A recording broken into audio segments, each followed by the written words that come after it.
सुप्रभात पिलामाने सुंदरगढ़ जिला शिक्षा अधिकारी कार्यालय स्थित भर्चुआल स्टूडियो आज लाइव क्लास को तुम मानू स्वागत। मु परशुराम साहू भवानी शंकर सरकारी उच्च विद्यालय विज्ञान शिक्षक। तो आज यही भर्चुआल क्लास रे आमे माने तुम दशम श्रेणी जो प्रसंग रही जीवकोश और यार संगठन विषयटी पढ़ा किंतु तुम्हें माने जानी यही जीवकोश प्रसंगटी तुम दशम श्रेणी जीव विज्ञान बहिर अंतर्गत नुह किंतु यही नूतन शिक्षा वर्ष रे सुंदरगढ़ जिला शिक्षा अधिकारी भर्चुआल स्टूडियो जो एक निष्पत्ति नि फंडामेंटल जिनस गुड़ी को आमे माने जानिबा जहा फल रे तुम मानू दशम श्रेणी पाठ्यक्रम रे थिबा विषय गुड़ी को बुझीबा को सहज हबो। से आमे आज यही पाठ्यक्रम रे जो विषय गुड़ी को पढ़िबा ताकू आमे आलोचना करिबा। तो जीवकोश यार संगठन विषयटी तुम्हें माने नवम श्रेणी रे भल भाव पढ़ी आसी जो कि तुम्हें माने विभिन्न कोश अंगिका एवं जीवकोश विषय विभिन्न किछि पढ़ी तेबे ताकू किछि मने पकाइबा सहित एवं कोश टिश्यू कोश अंगिका ए सब विषय आमे आउ किछि धारणा नेबा एवं आजिर क्लास टी को आरंभ करिबा। तेबे चलो आमे स्मार्ट बोर्ड निकट को जिबा।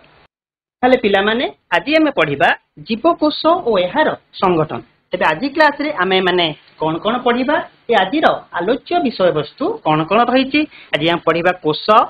प्राणी और उद्भिद कोश एवं विभिन्न प्रकार कोश टिश्यू प्राणी और उद्भिद टिश्यू अंग संस्थान एवं जीवन प्रक्रिया कोशर भूमिका मु तुमको जो कथा कहूली जे ये जो जीवकोश बा जीवकोशर संगठन आम पढ़ी नवम श्रेणी रे तार भूमिका कौन रोचे आम दशम श्रेणी आम जो जीवन प्रक्रिया गुड़िक रही तुम देखुव ये आमर मुख्यतः 6टी जीवन प्रक्रिया जहाँ तुम दशम श्रेणी बही रही पोषण शोषण परिवहन और संचालन रेचन जनन और नियंत्रण समन्वय। तो यही जीवन प्रक्रिया रे कोशर भूमिका कौन से विषय आम आज क्लास रे पढ़ा। ताहले पिला माने तुमे ये गोटे चित्र देखि पारुथे। यही चित्र रे देख प्रथमे कौन रही ना प्रथमे इटा रही एवं इटारू कौन या कांथ। ताले इटारू प्रथमे या कांथ कांथ को लेकिन कौन है छोट छोट कोठरी या कोठरी को लेकिन गोटे घर या तुम्हें माने क्लास 8 अष्टम श्रेणी कोश विषय पढ़ी आस। तो जितेबाला भी कोश कथा आसे यही साधारण उदाहरण टी तुम मानक शिक्षक माने देइथान कहीं आमको मुख्यतः बुझा सहज होता है कहीं जितेबाला आम देखा गोटे घर या मुख्यतः कौन दरकार ना इटा दरकार और से इटा को लेकिन ना कांथ और किसी कांथ को लेकिन आमर गोटे कोठरी और कोठरी को लेकिन घर। ताले एठी जदि हम देखिबा गोटे घर मौलिक एकक कौन है ना इटा है। तो या आम रिलेट करबा कहा सहित नाम शरीर सहित। तो जदि आम देखिबा ताले आमे से दृष्टि देखिबा से आमे सेथिपई जीवकोश को कौन कहती ना जीवकोश हेउची प्रत्येक जीवर गठनर मूल आधार और जीवर समस्त जीवन प्रक्रिया संपादन करुवा मौलिक एकक। तो जदि आमर कौन रही ना विभिन्न जीव रही जदि आम समस्त जीव मानकर कोश को अनुध्यान करबा बा सबु जीवंत कोश को अनुध्यान करबा ताहले आम जानीपर कि प्रत्येक जीव आम पृथ्वी जिते भी जीव अच्छा समस्त जीव मानकर शरीर मूल आधार कौन बा मूल एकक कौन ताहे कोश। ताल पिला माने तुम ए जिनसटी सहजरे बुझी पारिल। आम एतबेले घर उदाहरण नहीं कि मनुष्य शरीर बा कोशर उदाहरण को बुझिले एबे आमे तापरे देखिबा। ताल पिला माने मु जेमति तुमको कहली ए मनुष्य शरीरर मौलिक एकक हेउची कोश। ताल तुमे माने एठी गोटे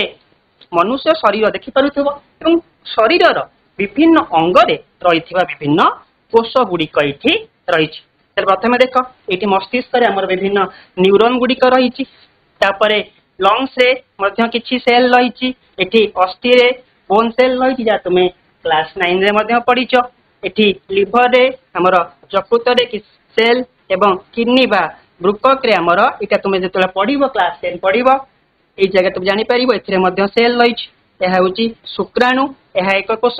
तापरे ब्लड बा जो तुम्हें पढ़ीच एक तरल संयोजक टिश्यू एथिरे मध्य जो रक्त कणिका रही से गुड़िक अनेक सेल रे तैयारी हार्ट बा हृदपिंड हमर हृदपेशी रे तैयारी हमर विभिन्न शरीर रे मसल सेल बा पेशी कोष मध्य रही पानक्रियाज एठी हमर जानिबा तुम धीरे धीरे जे अल्फा सेल और बीटा सेल मध्य रही एवं यह हमर डिंबाणु कोष रही तापर हम देखिबा तो एठी हम देखिले एक मनुष्य शरीर ठीक सेमिति आम जदि गोटे उद्भिद को लक्ष्य करिबा उद्भिद क्षेत्र में मध्य समान जिनस कहीं आम कही प्रत्येक जीवर मौलिक आधार होची कोष चल जदि आम गोटे पत्र को देखिबा तो ये कौन रही ना गोटे पत्र रे मध्य विभिन्न प्रकार टिश्यू रही से टिश्यू गुड़िक क्या नहीं गठित से टिश्यू गुड़िक विभिन्न सेल को नहीं गठित ताले आम यू जानीपारे जे प्राणी हेउ उद्भिद प्रत्येक जीवर शरीर मूल एकक कौन ना मूल एकक होची कोष और से कोष को नहीं धीरे धीरे परवर्ती टिश्यू अंग अंग संस्थान आदि तैयारी होइछि पिला माने तुमे एठी गोटे चित्र देखि पारुछबो एठी कहार चित्र तुम मान भीतर किए कहबो हैंड रेज कर तोटी कोन प्राणी कोष प्राणी अच्छा प्राणी कोष एठी प्राणी अच्छा वेरी गुड ठीक है तुम जानि पारलो तले प्राणी कोष बोली केमति जानलो यार आकृति कोन रहिछि आकृति तुम कोन देखि को जानि पारलो जे हाउ कि प्राणी कोष और आकृति कोन थी बारु तुम माने याको प्राणी कोष बोली जानि पारिलो प्रथमे कोष प्राणी कोषर आकृति किपरि होइଥାଏ तो मुख्यतः तुम जानि पड़ते एक वर्तुलाकार कोष रही तो यार आकार आम देखिकी जानी पारे यह एक प्राणी कोष अच्छा वर्तमान तेल मत कह से प्राणी कोषर बाह्य आवरण कौन हो तुमने क्लास 8 से पढ़ीच बाह्य आवरण कौन थाए कह कोष झिल्ली कोष झिल्ली कोष झिल्ली भेरी गुड आम जिते क्लास 8 से पढ़ी कोषर मुख्य कौन रही ना प्रथमे कोष झिल्ली बा कोषर बाह्य आवरण जहाँ आमर प्राणी कोष रही कोष जीवक रही से कोष जीवक विभिन्न कोष अंगिका गुड़िक रही आउ कौन रही ना नेस्टी रही गोटे कोषर मुख्य कौन रही ना कोष झिल्ली रही प्राणी कोष एवं तापरे कोष जीवक रहिला एवं तापरे कौन रहिला ना नेस्टी रहिला ताला एठी जानिले जे गोटे जीवकोष ये तीनोटी मुख्य रहिला ठीक आम या परे देखिबा अच्छा ये तो लेखा है चित्रटी कौन तुम्हें माने कहि परिबे कौन ये चित्रटी कहार चित्र उद्भिद कोष वेरी गुड ताले एटी मध्य लेखा जाइछि ताले एठी तुमे कहिलो जे प्राणी कोषर बाह्य आवरण कोष झिल्ली ठीक सेमती उद्भिद कोषर बाह्य आवरण कौन की कहबो कोषभित्ति वेरी गुड उद्भिद कोष ताले कोष झिल्ली थाए ना न थाए कहबो उद्भिद कोष कोष झिल्ली थाए ना न थाए थाए न थाए थाए वेरी गुड थाए उद्भिद कोष कोष झिल्ली मध्य रही था कोष झिल्लीर बाहर आमर कौन ना कोष भित्ति रही था ताले एठी आमे जो दुईटी चित्र देखिले से दुईटी तुमे माने गोटे प्राणी कोष आ गोटे उद्भिद कोष ताले तुमे माने क्लास 8 रु भलो भाबरे पढ़ी आसीचो एवं एई जगह आमर मुख्यतः आमे जे जिंस बा प्राणी एवं उद्भिद कोषर मुख्य विषय गुडिक आमे जानिले तापरे पिला माने एबे आमे देखिबा जे प्राणी कोषरे विभिन्न प्रकार सेल आमर प्राणी रही प्रथम तुमे ना क्लास 8 से पढ़ी तीन प्रकार कोष विषय तुमर थिला गोटे हूँ पेशी कोष आ गोटे तुम थिला जे हमर कौन रक्त रे थिबा WBC बा व्हाइट ब्लड सेल आ गोटे हूँ न्यूरॉन बा स्नायु कोष पेशी कोष गुड़िक जार आकार में पढ़ी टाकुड़ी परी होता है तुम क्लास 9 को जिते आस से पढ़ल विभिन्न प्रकार पेशी कोष तुम्हें कार्डियक मसल बा मोर हृद पेशी जोटा पढ़ल एवं तापर तुम कौन पढ़ल ना यहाँ रेखित पेशी एवं अरेखित पेशी तुम क्लास 8 जो तीन प्रकार पढ़ी जो गोटे थिला जे पेशी कोष पेशी कोष रे गोटे है हृदपेशी तापरे आसला रेखित पेशी एवं अरेखित ठीक सेमिति जेतबे तुमे क्लास 8 पढ़िथिलो हमर श्वेत रक्त कणिका बा डब्ल्यूबीसी परवर्ती समय तुमे क्लास 9 की आसलो डब्ल्यूबीसी रो विभिन्न भाग गुडी को पढ़लो जे मोनोसाइट इओसिनोफिल बेसोफिल लिम्फोसाइट ए सब विषय जानलो तापर स्नायु कोष मध्ये हमर शरीर रे रहिछि त एहार आकार गुडी को तुमे क्लास 8 आउ 9 ए विषय रे भलो भाबरे पढ़िथिलो त ठीक सेमिति आमे ताक गोटे उद्भिद कोष विषय में देखिबा उद्भिद रे मुख्यतः तुमे माने जानिचो जे गोटे हमर मेरिस्टेमेटिक टिश्यू रही थाए आउ परमानेंट टिश्यू रही थाए এবং তারপরে যে তুমি এই জায়গায় দুইটি চিত্র রয়েছে যা উদ্ভিদের আমার কমপ্লেক্স টিস্যু রয়েছে যে গোটে জাইলেম আউ ফ্লোয়েম তাহলে জাইলেম রে সেমতি আমার ট্রাকি ফেসেল এবং ফাইবার রয়েছে এইগুড়িক মুখ্যতঃ আমার লম্বাଳି আকার হইଥାଏ সেমতি ফ্লোয়েম রয়েছে ফ্লোয়েম রে সিপ টিউব রয়েছে আউ আমার কম্পানিয়ন সেল রয়েছে এবং এই জায়গায় কোন তুমি দেখি পারথো তুমি মানে পড়িছ ক্লাস 9 রে যে জাইলেম দেখি কোন পরিবহন হয় जाइलेम देकी उद्भिदर जाइलेम देकी कौन परिवहन हुए कहबो तो स्कूल उद्भिदर जाइलेम मध्यम देकी कौन परिवहन हुए तो मुख्यतः हमर जानते जल परिवहन होइता ठीक समिति हमर फ्लोएम देकी खाद्य परिवहन होइता तो ए होउची उद्भिदर किछि टिश्यूर उदाहरण त ठीक समिति जदि हम आसीबा तुमे माने पढिथिबो स्टोम बा स्टोमाटा तो एठी हम कौन रही एठी हमर पारेनकाइमा सेल रही जहाँ मध्य देखि हमर गैसियस एक्सचेंज होता है हमर अंगारकाम्ल और अम्लजान कौन होता है ना परिवहन होता है पूर्व आम प्राणीकोष देखिले यही जगह आम उद्भिद कोष देखिले एवं तापर आम चल देखा टिश्यू तेज तुम्हें मैंने क्लास 9 में भी टिश्यू पढ़ीच तेल टिश्यूर संज्ञा किए कहीपर संज्ञा कौन टिश्यू क्या कह टिश्यू क्या नहीं तैयारी किए कहि परिबो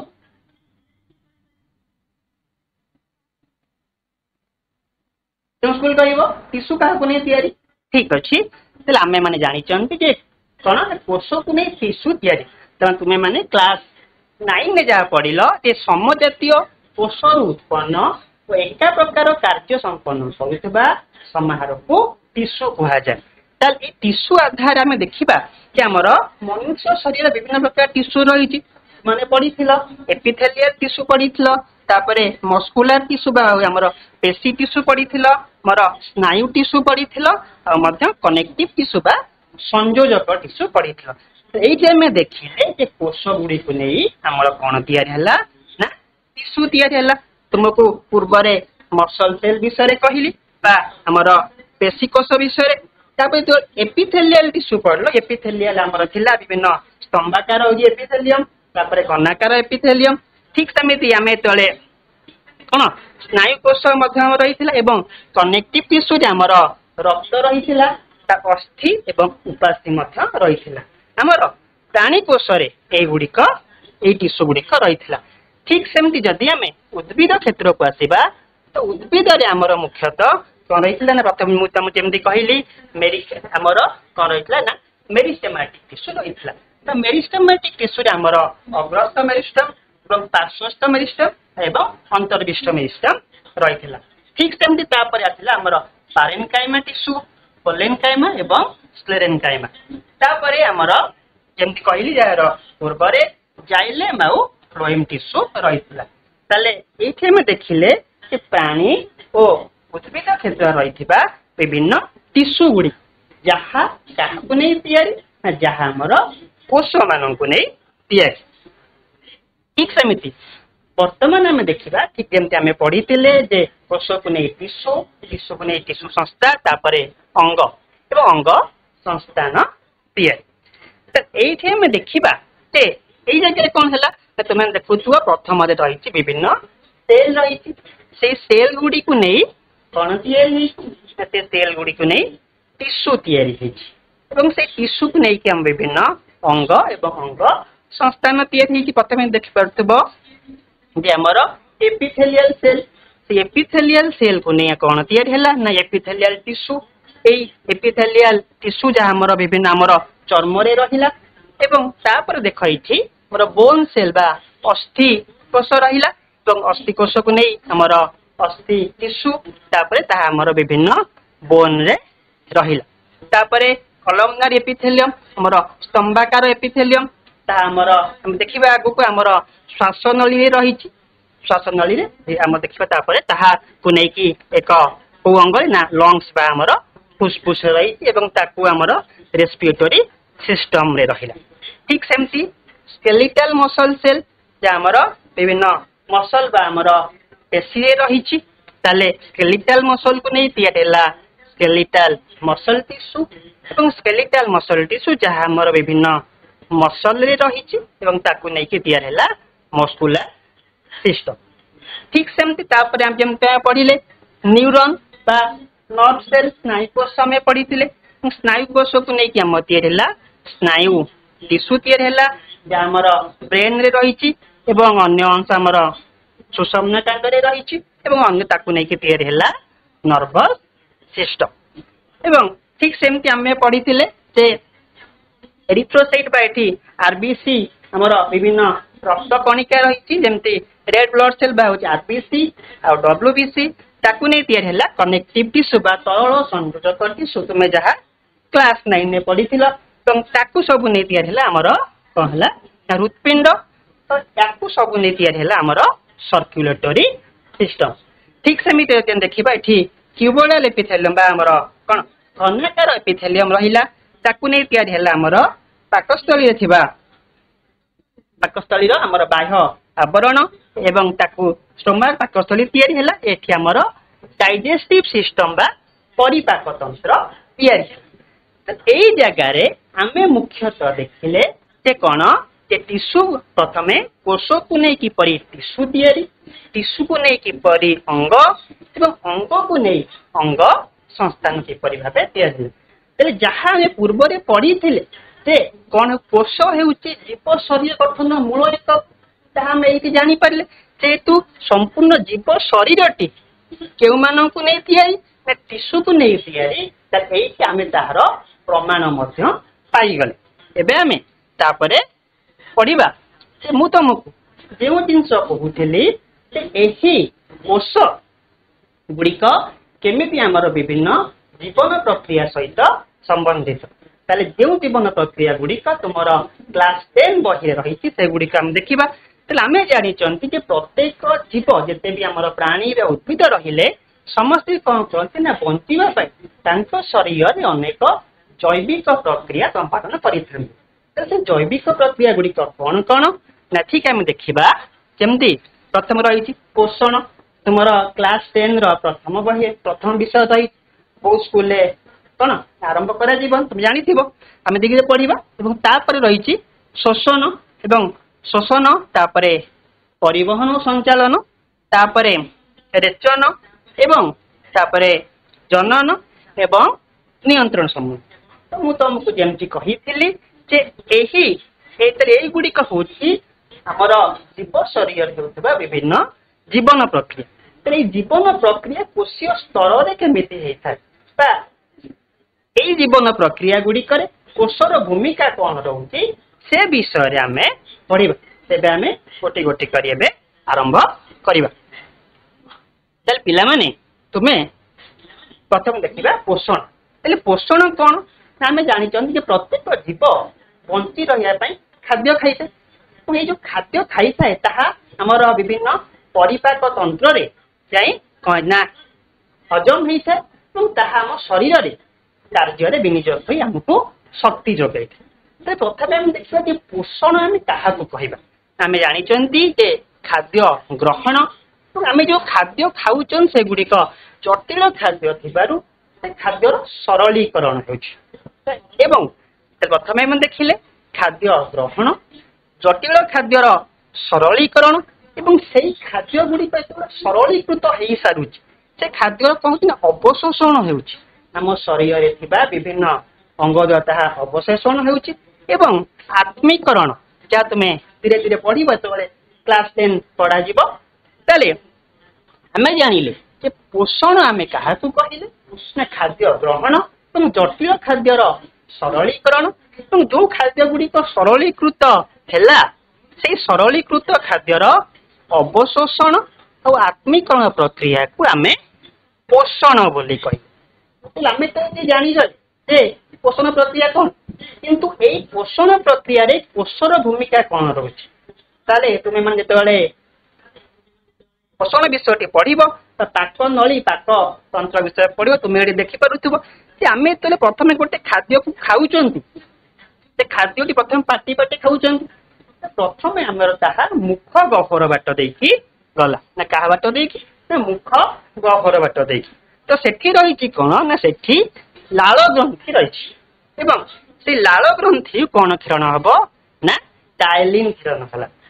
ତ ଏଇ ଟାଇଲିନ୍ କ୍ଷରଣ ଫଳରେ ତାହା ଆମ ଖାଦ୍ୟ ସହିତ ଭଲ ଭାବରେ ମିଶିବ, ଯାହା କଣ କଲା ନା ହଜମ ପ୍ରକ୍ରିୟାକୁ ସହଜ କରିଥାଏ। ତେଣୁ ମୁଁ ତମକୁ କହିଥିଲି ଯେ ପ୍ରତି କ୍ଷେତ୍ର ଆମେ ଦେଖିବା ଯେ ଏଠି କୋଷର ଭୂମିକା କଣ ରହିଛି। ତାହେଲେ ଏଇ ଜାଗାରେ କଣ ରହିଛି, ନା ଘନାକାର ଏପିଥେଲିୟମ, ଯାହା ତୁମେ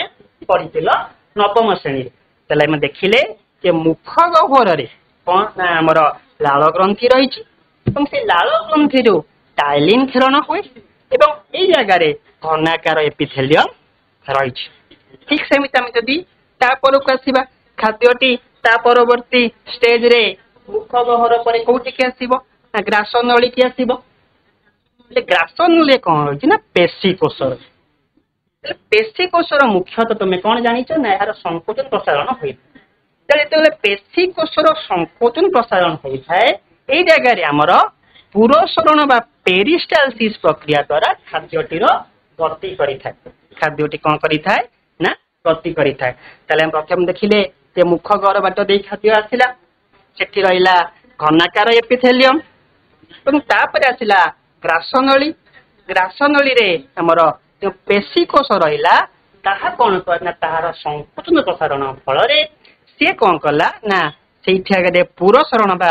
ପେରିଷ୍ଟାଲସିସ୍ ପ୍ରକ୍ରିୟା ଫଳରେ ଖାଦ୍ୟଟି ମୁଭମେଣ୍ଟ କଲା ବା ଖାଦ୍ୟଟି ଗତି କଲା। ତାପରେ ଖାଦ୍ୟ ଆସି ପହଞ୍ଚିଲା ଯେ ପାକସ୍ଥଳୀରେ। ଆମେ ଜାଣିଛେ ପାକସ୍ଥଳୀରେ ମଧ୍ୟ ପେଶୀ କୋଷ ରହିଛି ଏବଂ ଏହି ପେଶୀ କୋଷର ସଂକୋଚନ ପ୍ରସାରଣ ଫଳରେ ଖାଦ୍ୟର ମୁଭମେଣ୍ଟ ମଧ୍ୟ ଆଗକୁ ବଢିଥାଏ, ଖାଦ୍ୟଟି ଆଗକୁ ଗତି କରିଥାଏ। ଏଇ ଜାଗାରେ ଆମେ ଜାଣିଛନ୍ତି ଯେ ଜଠର ଗ୍ରନ୍ଥି ରହିଛି ଏବଂ ଏହି ଜଠର ଗ୍ରନ୍ଥିରୁ ପାଚକ ରସ କ୍ଷରିତ ହେଇଥାଏ, ଯାହା ଖାଦ୍ୟରେ ମିଶି ଖାଦ୍ୟକୁ ହଜମ କରିବାରେ ସାହାଯ୍ୟ କରିଥାଏ। ତାହେଲେ ଜଠର ଗ୍ରନ୍ଥିରେ ପାଚକ ରସ ରହିଛି। ଏଇ ଜାଗାରେ ଆମର ରହିଛି କଣ, ନା ସ୍ତମ୍ଭାକାର ଏପିଥେଲିୟମ। ତାହେଲେ ଏଇଠି ଜାଣିଲେ ଯେ ଜଠର ଗ୍ରନ୍ଥିରେ ନା ସ୍ତମ୍ଭାକାର ଏପିଥେଲିୟମ ରହିଛି। ତାପରେ ଯେତେବେଳେ ଖାଦ୍ୟଟି ହଉଛି ଆସିକି ଆମର କ୍ଷୁଦ୍ରାନ୍ତରେ ପହଞ୍ଚେ, ସେଠି ମଧ୍ୟ କଣ ହେଇଥାଏ, ନା ହଜମ ପ୍ରକ୍ରିୟା ହୋଇଥାଏ। ଏଠାରେ ରହିଛି ମଧ୍ୟ ସ୍ତମ୍ଭାକାର ଏପିଥେଲିୟମ। ତାହେଲେ ଆମେ ଏଇ ପୋଷଣ ପ୍ରକ୍ରିୟାରେ ଯେ କୋଷର ଭୂମିକା କଣ ତା ମାନେ ଭଲ ଭାବରେ ବୁଝିଲେ ଯେ ମୁଖ ଗହ୍ୱର, ଗ୍ରାସ ନଳୀ, ପାକସ୍ଥଳୀ ଏବଂ କ୍ଷୁଦ୍ରାନ୍ତ ଏଇଠି ଥିବା ବିଭିନ୍ନ କୋଷମାନଙ୍କ ଦ୍ୱାରା କିପରି ଖାଦ୍ୟ ହଜମ ପ୍ରକ୍ରିୟାଟି ସହଜରେ ହୋଇଥାଏ। ଠିକ ଆମେ ସେମିତି ତାପର ଜୀବନ ପ୍ରକ୍ରିୟାକୁ ଯିବା, ଯାହା ରହିଛି ଆମର ଶୋଷଣ। ଠିକ ଯେମିତି ଆମେ ୟାର ପୂର୍ବରେ ଦେଖିଲେ ଯେ ଆମେ ଯୋଉ ଖାଦ୍ୟ ଖାଇଲେ ସେ ଖାଦ୍ୟ ଆମେ କଣ କଲେ, ନା ଆମେ ଠିକ ପୂର୍ବ ଦେଖିଛନ୍ତି ଯେ ଖାଦ୍ୟର ସରଳୀକୃତ ହେଉଛି। ତେଣୁ ସେ ସରଳୀକୃତ ଖାଦ୍ୟ ପୁଣି ପରବର୍ତ୍ତୀ ସମୟରେ କେଉଁଥିରେ ବିନିଯୋଗ ହବ, ନା ଆମେ ଜାଣିଛନ୍ତି ଯେ ଶୋଷଣ ପ୍ରକ୍ରିୟା କହିଲେ ସେ ସରଳୀକୃତ ଖାଦ୍ୟରୁ ଶକ୍ତି ମୋଚନ ପ୍ରକ୍ରିୟାକୁ ଶୋଷଣ କୁହାଯାଏ। ଆମେ ଯୋଉ ଖାଦ୍ୟ ଖାଇଲେ ସେ ସରଳୀକୃତ ଖାଦ୍ୟ ଯେତେବେଳେ ଆସି ଆମ ଶରୀରରେ ବିଭିନ୍ନ ଅଂଶରେ ପହଞ୍ଚିଲା, ସେଇଥିରୁ କଣ, ନା ଶକ୍ତି ମୋଚନ ହୋଇଥାଏ ବା ଶକ୍ତି ସୃଷ୍ଟି ହୋଇଥାଏ, ତାହାକୁ ଶୋଷଣ କୁହାଯାଏ। ଏବଂ ଏଇ ଶୋଷଣ ଆମେ ଦେଖିବା ଆମର ପ୍ରଥମ ପାର୍ଟ ରହିଛି ଆମର ଶ୍ୱାସକ୍ରିୟା, ତାପରେ କୋଷୀୟ ଶୋଷଣ। ତାହେଲେ ଯେମିତି ଶ୍ୱାସକ୍ରିୟା ଆମେ ଯାହାକୁ ବ୍ରେଦିଂ ବୋଲି କହିଥାନ୍ତି। ଆଚ୍ଛା, ତାହେଲେ ପିଲାମାନେ ଆମେ ଯେମିତି ଜାଣିଛନ୍ତି ଆମେ ପ୍ରଶ୍ୱାସ ବାୟୁ ନେଇଥାନ୍ତି। ତାହେଲେ ଆମେ ଯେତେବେଳେ ପ୍ରଶ୍ୱାସ ବାୟୁ ନେଇଥାନ୍ତି, ଆମେ ପ୍ରଥମେ ତାହା ଆମର ନାସା ରନ୍ଧ୍ର ଦେଇକି ଯାଇଥାଏ। ତାହେଲେ ତମେ ଏଇଟା ଦେଖିପାରୁଥିବ ଯେ ଆମେ ପ୍ରଶ୍ୱାସ ବାୟୁ ପ୍ରଥମେ ଆମର ନାସା ରନ୍ଧ୍ର ଦେଇକି ଯାଇଥାଏ। ନାସା ରନ୍ଧ୍ରରେ କଣ ରହିଛି, ନା ଉପାସ୍ଥି କୋଷ। ନାସା ରନ୍ଧ୍ରରେ ଆମର ରହିଛି ଉପାସ୍ଥି କୋଷ ଏବଂ ଏହି ଉପାସ୍ଥି କୋଷ ସାଧାରଣତଃ ନରମ ହେଇଥାଏ ଏବଂ ତାପରେ ନାସା ପଥ। ନାସା ପଥରେ ରହିଛି स्तंभाकार एपिथेलियम स्तंभाकार एपिथेलियम विषय जहाँ गोटे प्रकार एपिथेलियम तुम्हें क्लास 9 में पढ़ी यही एपिथेलियम फल कौन हुए ना जो म्यूकस सिक्रेशन हुए से कौन करे ना आमर विभिन्न बाह्य प्रत्येक धूली आदि को नाक भर प्रवेश करने को दिए एवं एठी गोटे तरल पदार्थ सिक्रेशन हुए ताले नासा पथरे आमर स्तंभाकार एपिथेलियम रही देखा ग्रसनी ग्रसनी आमर एठी स्तंभाकार एपिथेलियम रही प्रश्वास ग्रहण करुवा वायु प्रथम नासा रंध्र तापर नासा पथ एवं ग्रसनी श्वास नली पहुंचला श्वास नली स्तंभाकार एपिथेलियम रही जहाँ कौन करे ना से वायु को आमर भीतर को छाड़ी थाए एवं क्रमे यही श्वास नली गुड़िक से कौटी जाए ना सूक्ष्म श्वास नलिका मध्य को जाए से सूक्ष्म श्वास नलिकार आमर उपास्थि कोष रही देखा शेष में सूक्ष्म श्वास नलिका गुड़िक कोटरिकार कौन होता है ना विभक्त होता है कोटरिकार स्क्वामस एपिथेलियम रही जहाँ कौन करे आमर अम्लजान और अंगारकाम्ल परिवहन रे साहाय्य करें शोषण जमी आम प्रथम आमर श्वासक्रिया निश्वास प्रश्वास आम जानिले आम ग्रहण करुवा वायु किपरि भाव कौन हुए ना आमर नासा पथरे विभिन्न अंश दे जापर आम देखा जे कोशीय शोषण ये गोटे मुख्यतः आमर आसला कोशीय शोषण जहाँ तुम्हें क्लास 10 में पढ़ प्रथम आसला आमर ग्लाइकोलिसिस ग्लाइकोलिसिस आमर मुख्यतः कोष जीवक संपादित होता है जहाँ एक कोष अंगिका साइट्रिक अम्ल चक्र बा क्रेब्स चक्र जहाँ आमर माइटोकॉन्ड्रिया संपादित होता है एवं इलेक्ट्रॉन परिवहन संस्था जहाँ माइटोकॉन्ड्रिया अंत झिल्ली रे संपादित होता है तो यही जगह आम देखिले जे आम आउ गोटे जीवन प्रक्रिया शोषण केउपरि भाव कोष जड़ित बा कोषर यही जगह किपरि भाव कार्य होतापर देखा आउ गोटे जीवन प्रक्रिया परिवहन और संचालन परिवहन और संचालन यही जगह आम कौन देखा आम जानी आम जो खाद्य खाइले शोषण आम कौन कले वायु ग्रहण कले जो खाद्य ग्रहण कले वायु ग्रहण कले ये आम शरीर विभिन्न अंश पहुँचे केमी पहुँचे क्या द्वारा पहुँचे ये आमर परिवहन और संचालन संस्था द्वारा पहुँची था परिवहन और संचालन संस्था कौन तुम जापर परिवहन माने गोटे स्थान स्थान को जाऊ यही जगह आम कहीपर जो विभिन्न पोषक पदार्थ कहले कौन जमी देखिले आम जो खाद्य खाऊँ आवश्यक पदार्थ आमर गला कौन अम्लजान ये सब गुड़िक शरीर गोटे स्थान अन्य स्थान को गोटे परिवहन संस्था द्वारा प्रवाहित होता है परिवहन संस्था बा परिवहन संचालन रे मुख्य भूमिका ग्रहण करिथाय किए ना रक्त रक्त द्वारा कौन होता है ना तुम्हें जो पोषण रे जो खाद्य खाई जो खाद्य गुड़िक आम पढ़ी से खाद्य गुड़िक अवशोषण होता है से अवशोषित खाद्य एवं आउ कौन शोषण श्वासक्रिया आम ग्रहण करिथिबा अम्लजान ए सब कौन हुए ए सब शरीर विभिन्न अंश पहुंची था यही कार्य यही प्रक्रिया रक्त रे थिबा विभिन्न कोष मान द्वारा संपादित होता है तुम्हें मैंने यही जगह देखुव जे आम शरीर विभिन्न रक्तवाही नली भितर किपरि भाव कौन विभिन्न रक्त कणिका गुड़िक प्रवाहित होउछि रक्त कणिका आउ कौन प्रवाहित करुछि ना ठीक जमी तुम मैंने जानिल जे अवशोषित खाद्य आउ अम्लजान परिवहन करुछि एबे हम देखिबा जे सेही परिवहन और संचालन संस्थार विषय रे आउ किछि जे एथिरे कोषर भूमिका कौन रहुछि एटी पूर्व जगह तुम जो देखिल जे रक्तवाही नली मध्य विभिन्न रक्त कणिका गुड़िक प्रवेश करुछि ताहले ए जगह जे रक्तवाही नलीर भितर पट आवरण स्क्वामस एपिथेलियम रे तैयारी ताले एटी कौन हुए ना जेतेबेले हमर से खाद्य गुड़िक बा हमर अम्लजान रक्तवाही नली मध्य प्रवेश करि थाए ताहा स्क्वामस एपिथेलियम देई कौन होता है ना अन्य कोष मान निकटरे पहुंची था एवं ठीक तुम पढ़ी तो जे रक्त एक तरल संयोजक टिश्यू एथे विभिन्न रक्त कणिका रही रक्त कणिकार गोटे आरबीसी बा हमर रेड ब्लड सेल रही ताले तुमे माने जानिछ जे एही आरबीसी बा रेड ब्लड सेल ले हिमोग्लोबिन रही ताले हिमोग्लोबिन नो काम कोन ताई हमर अम्लजान परिवहन करि था मो शरीर मध्य जो देखिले पूर्व जे परिवहन संस्था रे खाद्य आ अम्लजान परिवहन होता है जो आरबीसी कौन करे ना आरबीसी रे थिबा हिमोग्लोबिन से कौन करे अम्लजान परिवहन करिता आउ एक रक्त कणिका जहा डब्ल्यूबीसी बा व्हाइट ब्लड सेल ये कौन करे ना हमर शरीर रोग प्रतिरोधक शक्ति वृद्धि करिता एवं विभिन्न प्रकार डब्ल्यूबीसी बा रक्त कणिका तुम जेतबेले पूर्व रे पढेइली ग्रानुलोसाइट आगानुलोसाइट एवं ताहा मध्य विभिन्न भाग रे विभक्त जहा तुमे नवम श्रेणी रे भल भाव रे पढ़ीच तापर हम देखिबा हमर हृदपिंड हमर हृदपिंड केउसे तयारी ना हृद पेशी बा पेशी कोष रे तयारी तला हम जानिछन जे पेशी कोष कोन करछ ना ताहा संकोचन प्रसारण होई थाए त एई जगह हृदपिंड रे थिबा पेशी कोष रो संकोचन प्रसारण फल रे कोन होई थाए ना रक्त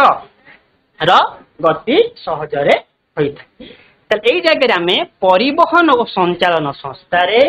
किपरि भाव में कोष जड़ित एवं यही जगह विभिन्न कोषर कार्य गुड़िक आम जान परिवहन और संचालन एक जीवन प्रक्रिया एवं आम तापर जीवन प्रक्रिया को जीवा जहाँ रही रेचन अच्छा बर्तमान आम कौन कले ना खाद्य ग्रहण कले वायु ग्रहण कले ताहा विभिन्न अंश पहुंचला रेचन प्रक्रिया कौन यही प्रक्रिया रे आमे जो खाद्य बा वायु ग्रहण कले ताले आम शरीर तुम पोषण विषय अच्छी जे चयापचय प्रक्रिया चयापचय प्रक्रिया कहले कौन ना इटा दुईटा प्रक्रिया को नहीं तैयारी गोटे चय आउ अपचय गोटे ध्वंसात्मक और गोटे गठनात्मक आम शरीर रे अनवरत ना चयापचय प्रक्रिया संगठित होउछि चयापचय प्रक्रिया हेउछि ए चयापचय प्रक्रिया रो ना विभिन्न वर्ज्य वस्तु जात हेउछि हम जो खाद्य खाइले एवं जो अम्लजान ग्रहण कले तले ए चयापचय प्रक्रिया रो विभिन्न कोन ना वर्ज्य वस्तु जात हेउछि तो आउ कोन होउछि ना हम शरीर पे विभिन्न अदरकारी पदार्थ मध्य हम शरीर भीतर सृष्टि हेउछि तले ताहार कौन हम ना निष्कासन हम जगह जानिबा जे रेचन कौन ना रेचन कहले ताहले में बुझिबा जे शरीर विभिन्न चयापचय प्रक्रिया जात हेतुबा कौन ना वर्ज्य वस्तु एवं अदरकारी हानिकारक पदार्थ गुड़िक निष्कासित हेबा ना कुआ निष्कासित हम शरीर बाहर को निष्कासित हे तले शरीर बाहर को जो निष्कासित प्रक्रिया को कौन कहा जाए ना रेचन कहा जाए तले मनुष्य ये रेचन किपरि संपादित होता है मैं जानी मनुष्य रेचन अंग रही मुख्य रेचन अंग होउछि वृक्क तले वृक्क रे कोषर काम कौन ये वृक्क रे कोष किपरि रही कोषर कार्य कौन आम तुम मैंने दशम श्रेणी रेचन पढ़ से जानव वृक्क रे कौन ना नेफ्रॉन रही केते नेफ्रॉन ना 10 लाख अधिक नेफ्रॉन रही नेफ्रॉन तुम मैंने जे गोटे पार्श्व कौन ना कप बा गिना सदृश जोटा यहाँ बाउमैन कैप्सूल रही बाउमैन कैप्सूल जो अंश रही स्क्वामस एपिथेलियम रे तैयारी जेतबेले कौन होता है ना हमर रक्त यह प्रवेश पाई कौन छिद्र रही है विभिन्न कणिका गुड़िक वृक्कीय नलिका प्रवेश करें विभिन्न पदार्थ गुड़िक बाउमैन कैप्सूल देकी वृक्कीय नलिका को प्रवेश करें वृक्कीय नलिका कौन करना वृक्कीय नलिका पुणी कौन तैयारी ना बृककीय नलिका मुख्यतः घनाकार एपिथेलियम रे तैयारी यह मध्यस्थ कोश रे तैयारी घनाकार एपिथेलियम तुम्हें पढ़ीच क्लास 9 बृककीय नलिकार कार्य कौन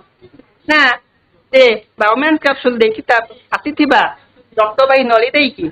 विभिन्न जो पदार्थ आसिला ता भितर किछि दरकारी पदार्थ थाए किछि अदरकारी पदार्थ थाए बृककीय नलिका कौन करे ना दरकारी पदार्थ गुड़िकर पुनः शोषण करिदिए एवं तापर विभिन्न अदरकारी पदार्थ गुड़ी को बाहर को बाहर करिदिए ताले ए जगह आम रेचन प्रक्रिया रे कोषर भूमिका बा कोष किपरि भाव ए कार्य करे जानिले जे बृकक रही थाए नेफ्रॉन ए नेफ्रॉन गोटे पार्श्व कप बा गिनाकृ सदृश जहाँ आम बायोमेन्स कैप्सूल बोली कही था बायोमेन कैप्सूल रे स्क्वामस एपिथेलियम रही था स्क्वामस एपिथेलियम छिद्र युक्त होता है जेतेबेले आम रक्त कौन होता है ना मध्य प्रवेश करें कौन करे ना ताकू से छिद्र दे बृककीय नलिका मध्य को प्रवेश करें बृककीय नलिका को आसला कौन करे ना घनाकार एपिथेलियम रही था से कौन करना दरकारी पदार्थ गुड़ी को पुनः शोषण करें अदरकारी पदार्थ गुड़ी को बाहर कर दे था जहाँ फल आमर अदरकारी पदार्थ गुड़ी को बाहर को निष्कासन हो जाए ठीक सेमिति आउ गोटे जनन आउ गोटे आमर जीवन प्रक्रिया आसला जे जनन ताले जनन रे मुख्य तुम क्लास 8 रे पढ़ी जनन कहले कौन कि आम जानी प्रत्येक जीव कौन करती ना प्रत्येक जीव ठीक निज परी आउ एक जीव सृष्टि करी जहाँ को आम जनन प्रक्रिया बोली कही था जो प्रक्रिया को आम जनन प्रक्रिया कही था आम तो मान क्लास 8 रे थिला कि आम जो संपूर्ण जीव शरीर टी देखुंत आमर मनुष्य आम प्रथम देखा जे मनुष्य रे जनन प्रक्रिया केमती होता है मनुष्य रे प्रथम आमर शुक्राणु और डिम्बाणुर समान फल कौन सृष्टि ना जुग्मज सृष्टि होता है धीरे धीरे यही जुग्मजर विभाजन होगा फल कोष संख्या यथेष्ट वृद्धि पाई एक संपूर्ण जीव शरीर परिणत होता है आम जो देखुं कौन ना संपूर्ण गोटे जीव शरीर ताहा जुग्मज गोटे कोषरु तैयारी ताले जीवर जो वृद्धि होता है यही जुग्मज क्रमे कौन हुए ना विभाजित हुए विभाजित होला परे कोष संख्या रे वृद्धि घटे एवं ताहा क्रमे जीवरे परिणत होता है ओमे माने ए जगह रे जनन प्रक्रिया होची देखि पारथुवा जे शुक्राणु एवं डिम्बाणुर समान फल रे कौन हैला ना एक भ्रूण सृष्टि होइछि प्रथमे जुग्मज एवं तापरे एक भ्रूण सृष्टि होइछि ताले जनन प्रक्रिया रे हमर कोषर भूमिका कौन रही हम जो देखिले प्रथम ये जे शुक्राणु शुक्राणु कौटी तैयारी हुए ना आमर शुक्रजन नलिका तैयारी होता शुक्र नलिका आम कौन रही ना जर्मिनाल एपिथेलियम रही जर्मिनाल एपिथेलियम कौन ना यह एक प्रकार घनाकार एपिथेलियम शुक्र नलिका रही कौन ना आमर जर्मिनाल एपिथेलियम जो जर्मिनाल एपिथेलियम हूँ एक प्रकार घनाकार एपिथेलियम ठीक से जदि आम डिम्बाणु को आसवा डिम्बाणु कौटना आमर डिम्बाशयर आवरण तैयारी होता है कौन रही ना आमर स्तंभाकार एपिथेलियम रही आमर स्तंभाकार एपिथेलियम रही एवं आउ कौन यही जनन सहित संपर्कित आमर डिम्ब नलीर भितर पटारे स्तंभाकार एपिथेलियम रही एवं तापरे ओभारी रे ओभारी आवरण रे आमर घनाकार एपिथेलियम रही यही जगह आम देखिले जे जनन जीवन प्रक्रिया सहित किपरि भाव में कोष जड़ित आमर जीव शरीर आम जहाँ देखुंट ताहा मुख्यतः गोटे कोषरु तैयारी होता है संपूर्ण जीव शरीर गोटे कोष तार मूल कोष जुग्मजरु तैयारी होता है ठीक सेमती आम देखा अच्छा पिला माने जो गोटे चित्र देखुच এই চিত্র তুমি নবম শ্রেণীরে পড়িছ কিଏ କହିପାରିବ ଏହା ଏକ କାହାର ଚିତ୍ର এই চিত্রটি କାହାର ଚିତ୍ର କିଏ କହିବା ହାତ ଟେକ ସ୍ନାୟୁକୋଷ ସ୍ନାୟୁକୋଷ ସ୍ନାୟୁକୋଷ ଠିକ କହିଛ ଭେରି ଗୁଡ ତାହେଲେ ଏଇ ସ୍ନାୟୁକୋଷ ଆମେ ଦେଖିବା ଯେ ଆମର ଶରୀରର ଯେମିତି ବିଭିନ୍ନ ଅଂଶ ଆମର କେଉଁ ଜାଗା ରହିଛି ନା ଆମର ମସ୍ତିଷ୍କ ସମ୍ନାକାଣ୍ଡ କ୍ରେନିଆଲ ସ୍ନାୟୁ ସ୍ପାଇନାଲ ସ୍ନାୟୁ ଏ ସବୁ ଜାଗାରେ ଆମର କଣ ନା ସ୍ନାୟୁକୋଷକୁ ନେଇ ଗଠିତ ଆମ ସମ୍ପୂର୍ଣ୍ଣ ଶରୀର ସାରା ସ୍ନାୟୁକୋଷ ବିଛେଇ ହୋଇ ରହିଛି ତାହେଲେ ଏଇ ସ୍ନାୟୁ ଯେହେତୁ ଏକ କୋଷ ଏଥିରେ ମଧ୍ୟ ଅନ୍ୟ କୋଷ ଭଳି କୋଷ ଜୀବକ ରହିଥାଏ ଏଥିରେ କଣ ରହିଥାଏ ଆମର କଣ କୋଷ ଜୀବକ ଏବଂ ନେଷ୍ଟି ରହିଥାଏ ତାହେଲେ ଆମେ ପୂର୍ବରୁ ମଧ୍ୟ ପଢିଛେ ଯେ ପ୍ରତ୍ୟେକ କୋଷ ହେଉଛି ଜୀବ ଶରୀର ଗଠନ ମୂଳ ଏକକ ସ୍ନାୟୁ କୋଷ ଏହା ଯେ ସ୍ନାୟୁ କୋଷ ହେଉଛି ଆମ ସ୍ନାୟୁ ତନ୍ତ୍ରର ଗାଠନିକ ଏବଂ କ୍ରିୟାତ୍ମକ ଏକକ ଯୋଉ ସ୍ନାୟୁ କୋଷ ରହିଲା ଆମର ଶରୀରରେ ବିଭିନ୍ନ ସ୍ନାୟବିକ କ୍ରିୟା ନିୟନ୍ତ୍ରଣ ହେଉଛି ତୁମେ ମାନେ ଯେତେବେଳେ ପଢିବ ନିୟନ୍ତ୍ରଣ ଓ ସମନ୍ୱୟ ବିଷୟରେ ସେଠି ତୁମେ ସ୍ନାୟୁକୋଷ ବିଷୟରେ ଅଧିକ ଜାଣିବ ତୁମେ ମାନେ କ୍ଲାସ 9ରେ ସ୍ନାୟୁକୋଷ ବିଷୟରେ ପଢିଛ ତାର ଗଠନ ମଧ୍ୟ ଜାଣିଛ ଏ ଜାଗାରେ ସ୍ନାୟୁକୋଷ ଆମେ ଜାଣିଲେ ଯେ ସ୍ନାୟୁକୋଷ ମଧ୍ୟ ହେଉଛି ଏକ ପ୍ରକାର କୋଷ ଏଥିରେ ମଧ୍ୟ ଅନ୍ୟ କୋଷ ପରି ନେଷ୍ଟି ଆଉ କୋଷ ଜୀବକ ରହିଛି ବର୍ତ୍ତମାନ ଆମର ଆଉ ଯୋଉ ଗୋଟିଏ ପ୍ରକ୍ରିୟା ବାକି ଥିଲା ନିୟନ୍ତ୍ରଣ ସମନ୍ୱୟ ସେଥିରେ ଦେଖିବା ସେଥିରେ କୋଷର ଭୂମିକା କଣ ରହିଛି ତାହେଲେ ନିୟନ୍ତ୍ରଣ ସମନ୍ୱୟ କହିଲେ କଣ ଆମେ ଦେଖିଲେ ଯେ ଆମ ଶରୀରରେ ଯେ ଆମର ପରିବେଶରେ ବିଭିନ୍ନ ପ୍ରକାର ବାହ୍ୟ ଉଦ୍ଦୀପନା ପ୍ରକାଶ ପାଉଛି ତାହେଲେ ନିୟନ୍ତ୍ରଣ ସମନ୍ୱୟ କହିଲେ ଆମେ ଦେଖିବା ଯେ ଆମର ବିଭିନ୍ନ ପ୍ରକାର ବା ପରିବେଶର ବାହ୍ୟ ଉଦ୍ଦୀପନା ଅନୁସାରେ ଆମର ବିଭିନ୍ନ ପ୍ରତିକ୍ରିୟା ପ୍ରଦର୍ଶନ କରିବା ଲାଗି ଜୀବ ଶରୀରରେ ବିଭିନ୍ନ ପ୍ରକାର କ୍ରିୟା ପ୍ରକ୍ରିୟା ସଂଗଠିତ ହୋଇଥାଏ ଯୋଉ କ୍ରିୟା ପ୍ରକ୍ରିୟା ଘଟିଥାଏ এই କ୍ରିୟା ପ୍ରକ୍ରିୟା ମଧ୍ୟରେ ନିୟନ୍ତ୍ରଣ ଓ ସମନ୍ୱୟ ରହିବା ନିତ୍ୟାନ୍ତ ଆବଶ୍ୟକ ତାହେଲେ ଏହା କାହା ଦ୍ୱାରା ନା ଏହା ଆମର ସ୍ନାୟୁ କୋଷ ଦ୍ୱାରା କଣ ହେଇଥାଏ ଆମ ଜୀବ ଶରୀରରେ ବିଭିନ୍ନ କଣ ହେଇଥାଏ ନା ସମ୍ବାଦ ଗ୍ରହଣ ହୋଇଥାଏ ତ ଏଇ ଜାଗା ତୁମେ ଦେଖିପାରୁଥିବ ଯେ ଗୋଟେ ସ୍ନାୟୁ କୋଷର ଚିତ୍ର ରହିଛି ତାହେଲେ ସ୍ନାୟୁ କୋଷ ମାଧ୍ୟମରେ କଣ ହେଇଥାଏ ନା ଆମର ବାର୍ତ୍ତା ପ୍ରେରଣ ହେଇଥାଏ ତାହେଲେ ଏଇ ଜାଗାରେ ଆମର ଡେଣ୍ଡ୍ରାଇଟ ରହିଛି ଏବଂ ଆକ୍ସନ ରହିଛି ତାହେଲେ କଣ ହେଇଥାଏ ନା ତା ମାଧ୍ୟମରେ ଆମର ବାର୍ତ୍ତା ଗୋଟିଏ କୋଷରୁ ଅନ୍ୟ କୋଷକୁ ପ୍ରେରଣ ହୋଇଥାଏ ତାହା ଆମ ସମ୍ପୂର୍ଣ୍ଣ ଶରୀରରେ ଏବଂ ତାହେଲେ ବର୍ତ୍ତମାନ ସୁଦ୍ଧା ଆମେ ଯେଉଁ ଦେଖିଲେ କଣ ନା ଆମର ବିଭିନ୍ନ ଜୀବନ ପ୍ରକ୍ରିୟା ବିଷୟରେ ଆଜି କ୍ଲାସ ମୁଖ୍ୟ ଉଦ୍ଦେଶ୍ୟ ଥିଲା କଣ ନା ତୁମେ ମାନେ ଯେତେବେଳେ ଦଶମ ଶ୍ରେଣୀରେ ଏହି ଜୀବନ ପ୍ରକ୍ରିୟା ଗୁଡିକ ପଢିବ ତୁମେ ମାନେ ଜାଣି ରଖିବା ଦରକାର ଯେ କଣ ହୁଏ ନା ଆମର ପ୍ରତ୍ୟେକ ଜୀବନ ପ୍ରକ୍ରିୟାରେ କଣ ହେଇଥାଏ ନା କୋଷର ଭୂମିକା କଣ ନା କୋଷୀୟ ସ୍ତରରେ ଆମ ଏଇ ଜୀବନ ପ୍ରକ୍ରିୟା ଗୁଡିକ କିପରି ସଂଗଠିତ ହୋଇଥାଏ ତ ଏହି ଜୀବନ ପ୍ରକ୍ରିୟା ଗୁଡିକ ଭଲ ଭାବରେ ମନେ ରଖିବ ଆମର ମୁଖ୍ୟତଃ 6ଟି ଜୀବନ ପ୍ରକ୍ରିୟା ଆଜି ଆମେ ପଢିଲେ ଯେ ପୋଷଣ ଶୋଷଣ ପରିବହନ ଓ ସଞ୍ଚାଳନ ରେଚନ ଜନନ ଏବଂ ନିୟନ୍ତ୍ରଣ ସମନ୍ୱୟ ଏବଂ এই ପ୍ରତ୍ୟେକ ଜୀବନ ପ୍ରକ୍ରିୟା ପାଇଁ କୋଷର ଭୂମିକା ଆମର ନିଶ୍ଚିତ ଭାବରେ ରହିଛି ତାହେଲେ ଆମେ ବର୍ତ୍ତମାନ ପ୍ରଥମେ ଯେଉଁ ଜୀବକୋଷ ବିଷୟରେ ପଢିଥିଲେ ଯେ ଜୀବକୋଷ ହେଉଛି ପ୍ରତ୍ୟେକ ଶରୀରର ଗାଠନିକ ଓ କ୍ରିୟାତ୍ମକ ଏକକ ଗାଠନିକ କହିଲେ କଣ ଯେ ଯେତେ ବି ଆମେ ଯୋଉ ଦେଖିବା ଆମେ ଏଇ ଜାଗାରେ ଯୋଉ ଦେଖିଥିଲେ ଯେ ଅଙ୍ଗ ସଂସ୍ଥା ଗୁଡିକ ଆମେ ଦେଖିଥିଲେ ତାହେଲେ ଅଙ୍ଗ ସଂସ୍ଥା କହିଲେ ଦେଖିବା ଯେ କୋଷ ଗୁଡିକୁ ନେଇକି ଆମର ବିଭିନ୍ନ ଅଙ୍ଗ ଏବଂ ତାକୁ ନେଇ ଅଙ୍ଗ ସଂସ୍ଥା ତିଆରି ଯେହେତୁ ଅଙ୍ଗ ହେଉ ବା ଅଙ୍ଗ ସଂସ୍ଥା ହେଉ ତାର ମୂଳ ଏକକ କଣ ନା କୋଷ ଯେହେତୁ ପୂର୍ବରେ ଆମେ ଯୋଉ ଘର ଉଦାହରଣ ଦେଖିଲେ ଇଟାକୁ ନେଇକି କାନ୍ଥକୁ ନେଇ କୋଠରୀକୁ ନେଇ ଘର ଠିକ ସେମିତି ଆମ ଯୋଉ ଜୀବ ଶରୀର ରହିଲା ସେ ଜୀବ ଶରୀର ବିଭିନ୍ନ ପ୍ରକାର କୋଷରେ ତିଆରି ତାହେଲେ ମୁଖ୍ୟ ତୁମର क्लास 8 रे मध्य बहुत थर प्रश्न आसीथिबो क्लास 9 रे मध्य एई जिसटी थिला जे काहे कि जे जीव हमर जीवकोश को जीवर मौलिक गाठनिक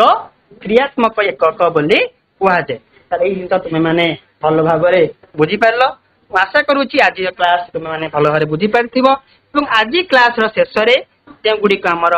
गृह कार्य रही से गृह कार्य गुड़िक तुम्हें माने भल भाव देखी नब। प्रथम क्वेश्चन देख रही तुमको जो जिन पूर्व कहली जे जीव कोश को कहीं जीवर मौलिक एकक बोली कहुए प्रथम पढ़ी द्वितीय रहा प्राणी और उद्भिद कोश मध्य पार्थक्य दर्शाओ। तुम्हें क्लास 8 ए विषय पढ़ी आसुच भल भाव टिश्यूर संज्ञा कौन आमे माने जानिले जे कोश को नहीं टिश्यू तैयारी तार टिश्यूर संज्ञा कौन एवं विभिन्न प्रकार टिश्यू विषय तुम्हें मध्य लेखिब। तापरे रक्त द्वारा आम शरीर किपरि परिवहन कार्य होता है तो आम पढ़िले जे रक्त आमर परिवहन और संचालन संस्था सहित जड़ित तेले परिवहन और संचालन संस्था सहित जड़ित होई जे रक्त द्वारा आम एवं जे रक्त द्वारा आम शरीर किपरि परिवहन कार्य होता है कौन कौन परिवहन होता है ताहा मध्य परिवहन होता है ताहा मध्य तुम माने लिखि पारिबो। 5 नंबर आम कौन देखिले जे केउ प्रक्रिया रे खाद्यर हजम होता है हम पढ़िले प्रथम जे खाद्य किपरि हजम होउची एवं हमर परिपाक तंत्र एवं परिपाक नली देई किपरि खाद्यर गति करूची एवं खाद्य किपरि हजम हेउची ताहाको मध्य लिखि पारिबो। एवं 6 नंबर क्वेश्चन अच्छी जे खाद्यरू शक्ति केउ प्रक्रिया रे निर्गत हम पढ़िले आम जो खाद्य खाइले से सरलीकृत खाद्य परवर्ती समय कौन शक्ति मोचन बा शक्ति सृष्टि हो जो शक्ति सरलीकृत खाद्यरू शक्ति तैयार ताहा केउ प्रक्रिया रे होउची ए केउ प्रक्रिया तुम्हें लेखिबो। तापर 7 नंबर रेचन प्रक्रिया शरीर कौन कौन निष्कासित हुए तुम मैंने रेचन विषय ये क्लास 10 में पढ़ से विषय जानव डिटेल्स रे बर्तमान तुम रेचन प्रक्रिया शरीर कौन कौन निष्कासित हुए ता विषय तुम मैंने लिखि पार। 8 नंबर जनन प्रक्रिया रे किपरि नूतन जीव सृष्टि हुए तुम कहगला जे